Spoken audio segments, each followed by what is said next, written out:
નમસ્કાર, શો ટાઈમમાં આપનું સ્વાગત છે।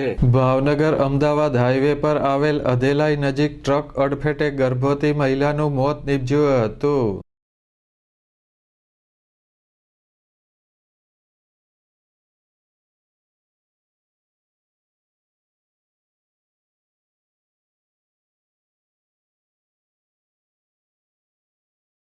કાજલબેન મુન્નાભાઈ રાઠોડ નામની ગર્ભવતી મહિલા ભાવનગર આવવા માટે અધેલાઈ રોડ સાઈડમાં ઊભી હતી ત્યારે અજાણ્યા ટ્રકના ચાલકે મહિલાને અડફેટે લીધી હતી।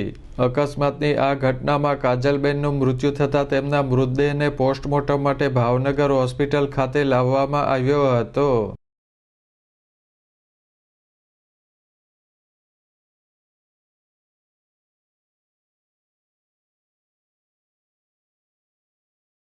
આ બનાવ અંગે પોલીસે તપાસ હાથ ધરી છે।